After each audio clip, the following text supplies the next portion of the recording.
Yan, magandang araw mga kapins. Ngayon ay May 14, 2024, Tuesday. And ito tayo ng barbershop. Punta muna tayo mga kapins.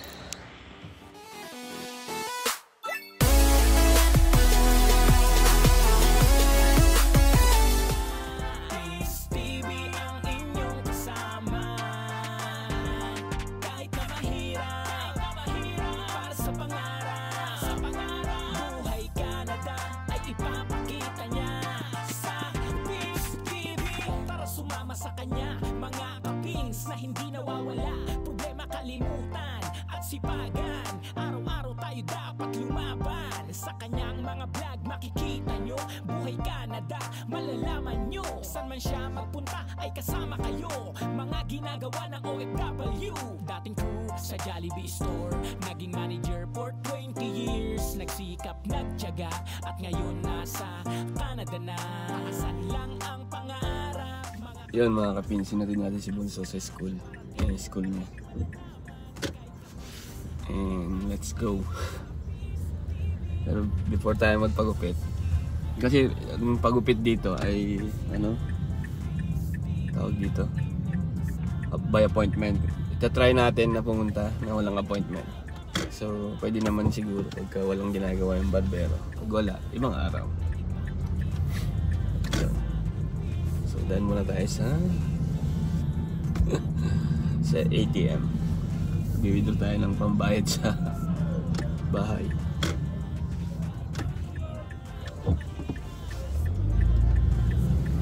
Ayan. Enjoy nyo muna yung view mga kapins. Sa travel at road trip, kayo ay isasama niya. Tara maggala, ipakita ang ganda ng Canada. Buhay sa Canada, malalaman nyo mga diskarte. Ituturo niya dito, maraming kaalaman, marami kayong matututunan. Kay Pins TV, sa Pins TV, lagi kayong manood. Sa kanya ay laging sumunod. Basta laging may tiyaga para sa pangarap at pamilya. Pins TV. Nandito tayo ngayon sa Clayton Park sa Lacewood, malapit sa St. Benedict Church. Yan. Doon tayo pupunta sa may RBC Bank sa bandang kaliwa.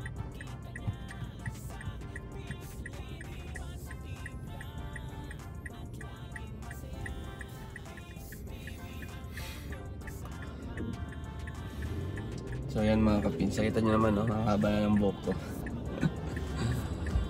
So ito ay pangatlong beses pa lang tayo magpapagupit magmula nung dumating tayo dito sa Canada. So nakaka 1 year and 10 months na kami. Going to 10 months. So magto 2 years na kami by August.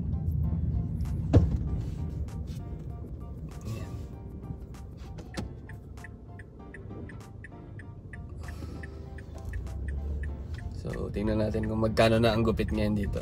So by the way, nung Sunday, May 12, 2024, sinamahan ko si Mrs. na magpagupit. And dyan yung video, ito yung video. Alam nyo ba ang binayaran niya dyan ay 45. So nagtip siya ng $5. So $50. So parang 30 minutes lang. Punta kami sa sa tawag dito. Ito muna tayo mag-park.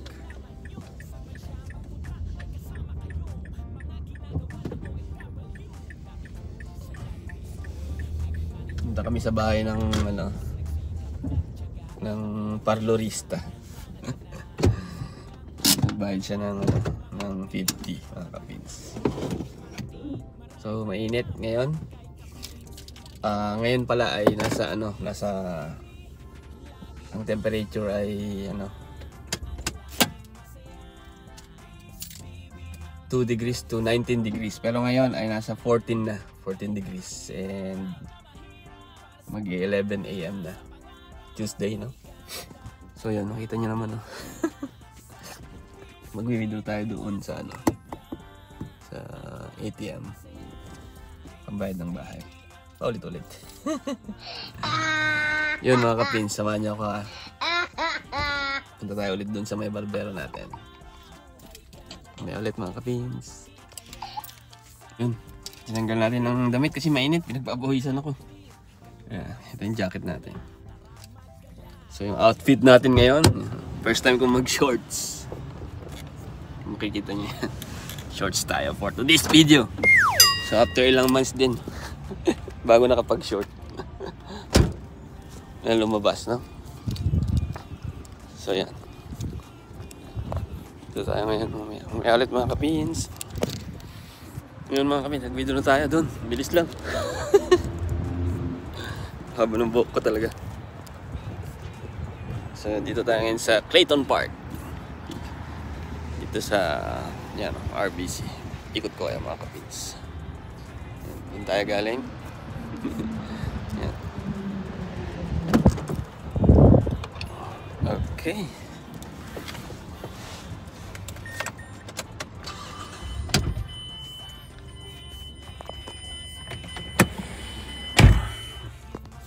Yun, punta na tayo mga kapins. It's 10:51 AM Tuesday ha. Kita nyo naman ang buhok ko. Alam ko si Rizal kumakaway. Yan, mamaya tignan natin kung makapag-video tayo ulit mga kapins. Yan mga kapins, mamaya ulit.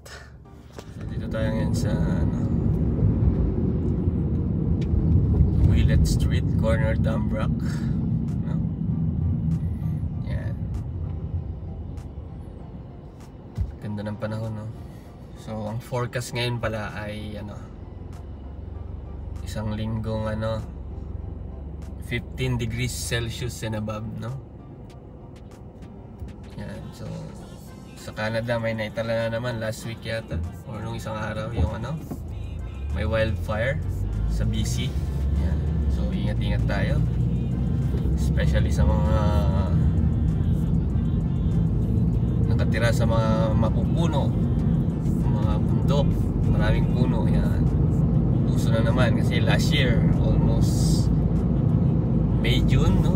Yung mga highest recorded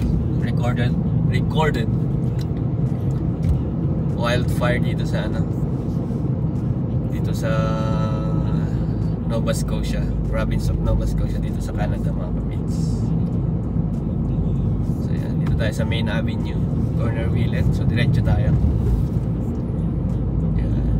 So enjoy nyo yung view mga kapits, no? Yan. So may school dito.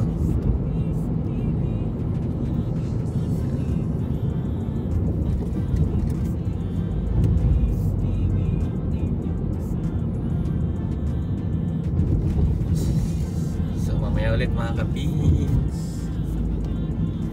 So yung mga puno dito, yan, lalabasan na yung mga ano, yung mga dahon nila. Ganda tingnan. So ito na rin yung best time of the year para yung mga Canadians, so may mga ibang nakatira dito, nagka-gardening. Yan yung ginagawa, lawn mower. Para may idea kayo mga kapins. Yan. Ngayon, pag nagda-drive kayo dito sa my school zone, yan, katulad yan, school zone yan, at least nasa maximum of 30 km per hour kayo. Yan. Kasi pagka hindi, nako, kung mas mataas, halimbawa naka 50 kayo, nako, pag may nakapansin sa inyo, re-report kayo sa, itatawag nila sa non-emergency 911. Charot. Yan. So after ng school, makikita nyo yung sign na yan, no? Yung maximum 50 end of school. Yan. So pwede nyo nang bilisan hanggang 50 kph. So yan, enjoy nyo yung view mga kapins, no? Nakakamangha yung mga halaman dito. Katulad niya, no? Yung yellow, yan, yung pink na halaman. Yan. So sa atin, di ba, bougainvillea lang yun, sapat na. Gumamela, sapat na. Pero dito, iba-iba, mamamangha ka talaga sa mga halaman. And gusto kong share sa inyo lagi yung mga ganyang experience.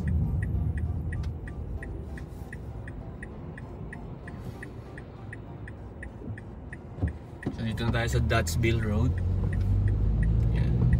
Malapit na sa amin. Liliko ka lang dyan sa Sunnybrae. Pero didiretso tayo sa sa ating kakwentuhan. Barbero. Yan. So dito naman tayo sa Joseph Howe Drive. Ito yung sikat na Joseph Howe Drive. Kabila ay Bayers Road. Yan mga kapins. Ito yung mga kilala at sikat na mga major roads dito sa Halifax, Nova Scotia, Canada mga kapins.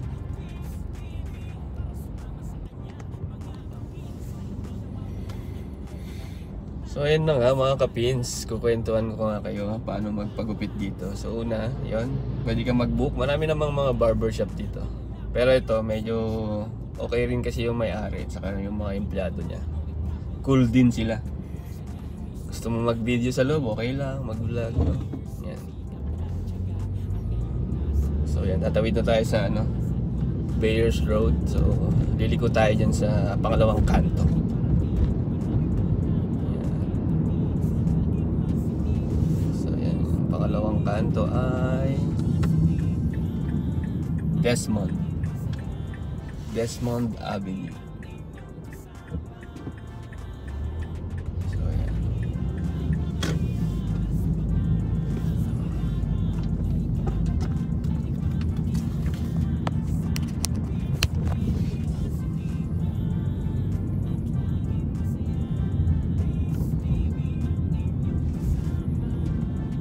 So dito sa Desmond Avenue, makikita mo yung Atlantic Superstore. Yan, pakita ko sa inyo mga. Dito tayo sa Desmond Avenue and liliko tayo dyan sa kanto na yan, Scott.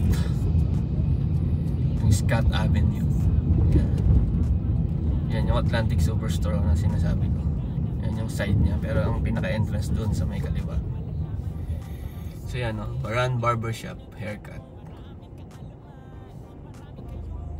So mag-i-inquire lang tayo. Kung wala, pwede naman tayong, or pwede tayong magantay siguro. Okay. Tsaka may parkingan dito.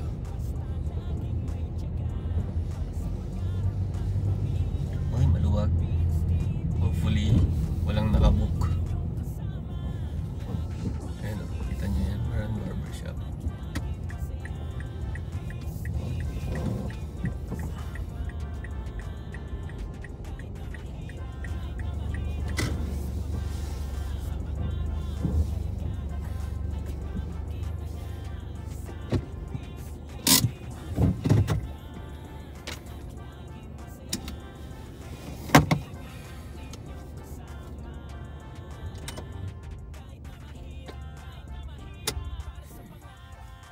So yan, dito na tayo sa sa parking lot dito sa sa area na to, dito sa Baran Barbershop. Yan, medyo lobat na ako. Tingnan natin kung makapag-video tayo mga kapins. Okay mga kapins, so may ulit mga kapins. Yun, dito na tayo mga kapins. Pakita ko sa inyo yung tsura. So yun. Alright mga kapins, balita ako kayo kung makakapag tayo video sa loob. Okay, kami ulit mga kapins. Laging positive lang at laging masaya. It's okay. This one is For my YouTube channel. YouTube channel. My first haircut was with Masood, and second haircut was with the guy With Kaya. in the Okay. So you are my third. It's my third.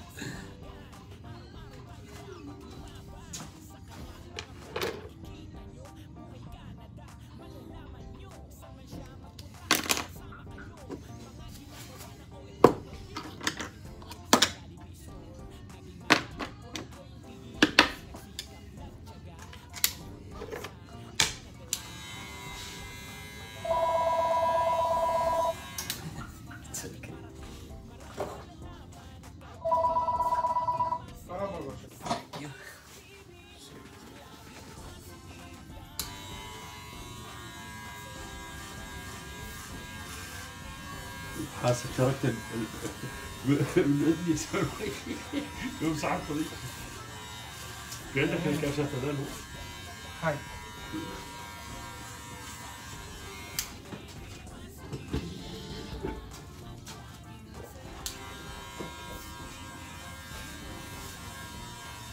How many follow you have on YouTube? Close to 3,000 only. 3,000, nice. But mostly my content was like for newcomers. Yeah. From the Philippines. So I'm a Filipino. Yeah. You take video for newcomers and you Like so that they have information about yeah.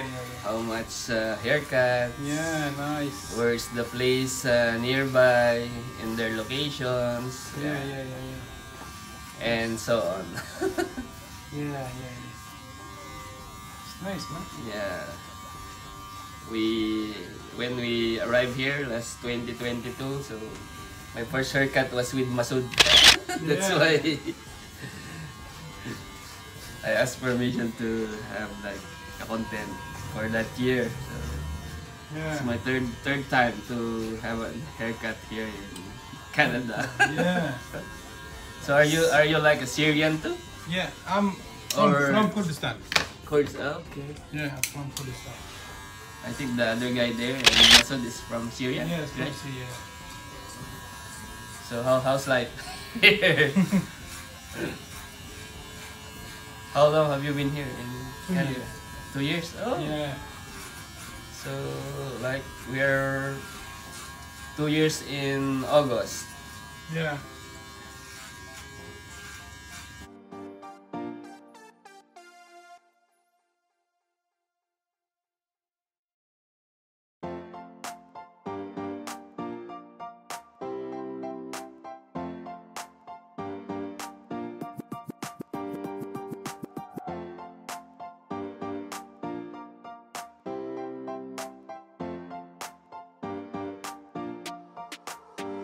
Laging positive lang at laging masaya. Peace TV ang inyong kasama. Kahit na mahirap, para sa pangarap. Buhay Canada ay ipapakita niya sa Peace TV. Tara sumama sa kanya, mga kapings na hindi nawawala. You know. Guess what? What's my age? Yeah. What's my age? Guess. Can you guess what's my age? You old? Yeah. Maybe 25? No. Higher. 35? Higher. Oh my god. 45? 43. Oh my god. Nice, man. You're young. Yeah. And my eldest son is 21. Nice. Your son. And my youngest daughter is like 17. Oh my god. Yeah, nice. we have 3 children. MashaAllah, MashaAllah. And you? I have 2 daughters. 2 daughters. Too small. Maybe the biggest is 8 years. Also like you married like mid-20s, right? I married 2040. Okay. We married like 2004. Like 20 years with my wife. Yeah. We were very young when we were 2004. I am children.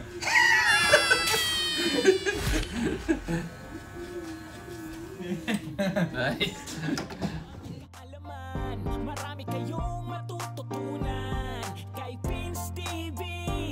Sa Pins TV, lagi kayong manood. Sa kanya ay laging sumunod. Basta laging may tiyaga. How many hours is the flight from your country to Canada? Oh, maybe 15? 15? 15, yeah.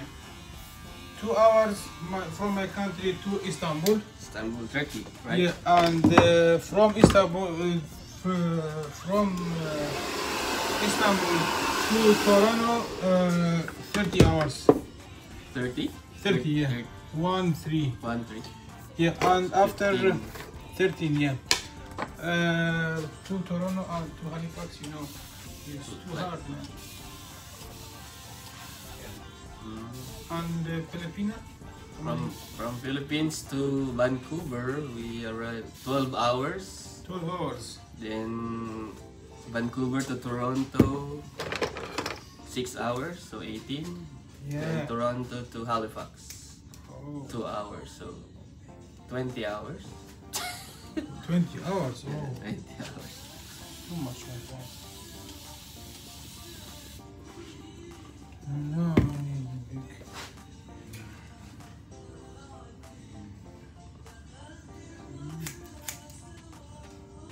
How much is your plane ticket from there? How much is the cost of plane ticket? We come here, you know,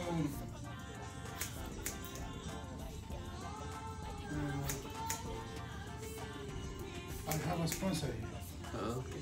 Yeah, for the government. We Nice. come here refugee, but Oh, I pay for ticket just for coming yeah. for 4 person.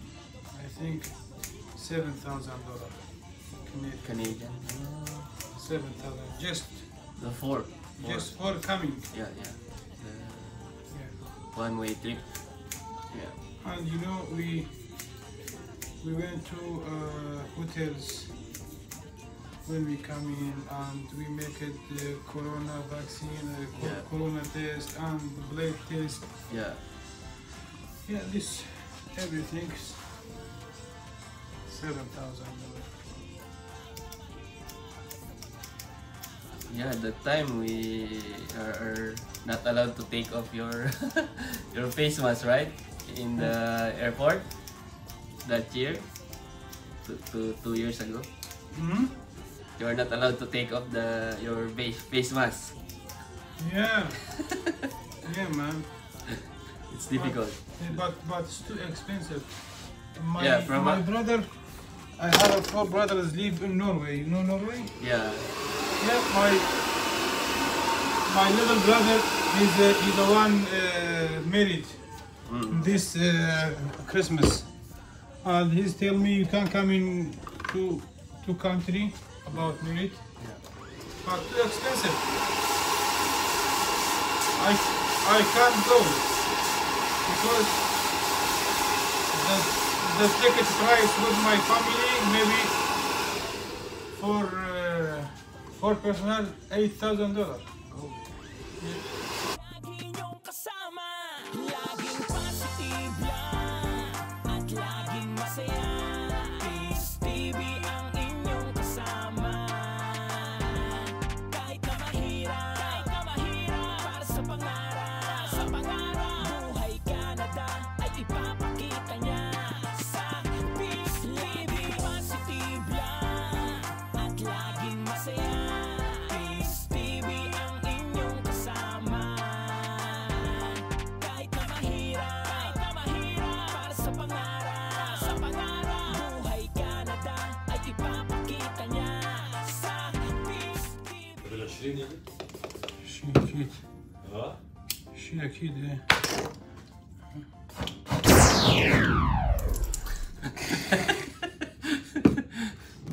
Oh my god. Oh my god, that's. I thought I am at the circus. Because you know this one is Like the video. circus, you know the guy in the circus. They Yeah.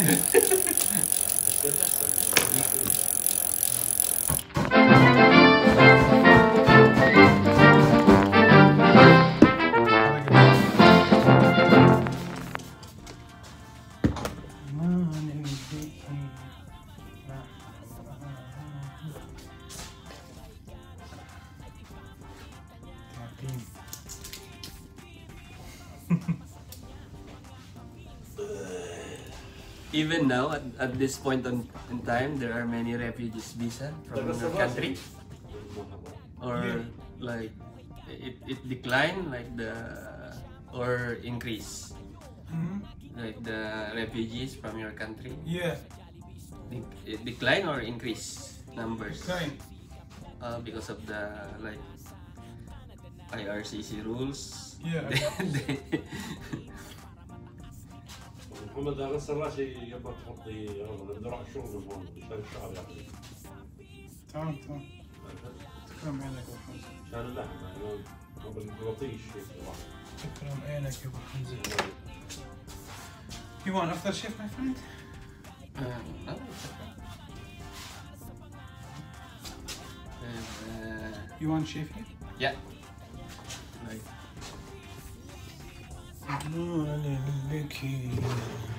شو نعيمة بالانجليزي؟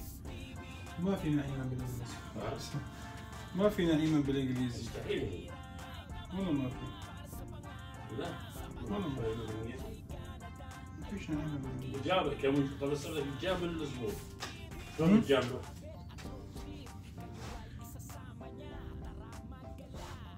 والله إذا بدي أقول لك راح يفهم علي.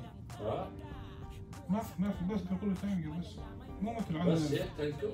ايه مو مثل عندنا شو هذا يا معلم والله فزعته والله إيه لك شو هاد ما في عندنا ما في عندنا هيك شغلات. برادر نعيمة. sorry. نعيمة. good. ايوه جابر في عمرك. If I say good, it's You speak Arabic? no. نعيما. You want put jail anything? No, it's okay. It's my friend. Done? Yeah, yeah. Okay. Why don't you shout out to my viewers and subscribers? This is what's your name? My name is Kaya. Kaya. So this is the location in the Halifax. So thank you, Kaya. You're welcome. So Come to shout out Canada. to all the Filipinos who wants to do haircut here in Halifax, Nova Scotia. Come to Canada. Come Look to Canada, for guys. Kuya. Kuya is like brother. Yeah. Like in the Philippines, Kuya is also brother. Oh, Kuya. Kuya Kaya. Thank you. Ayun, tapos na mga kapinsan tayo nagpagupit. So ang bayad po ay $30 plus tax, so like 34. So nagbigay tayo ng tip kasi pinayagan naman tayo mag-vlog sa kanilang barbershop. Yun. So, pasok na tayo dito sa car. Dito tayo sa parking lot mga kapinsan. Maluwag ang parking dito. Ayan, mamaya ulit. Yun, salamat sa inyo sa inyong pagsama mga kapins sa ating video ngayon, no? Sa ating vlog ngayon. So ito yung haircut natin. Ayan. And ang total na binayaran natin ay $39.50. Kasi $30 yung basic nila haircut plus tax, so like $34.50 something like that. And then nag-add ako ng $5 tip, no?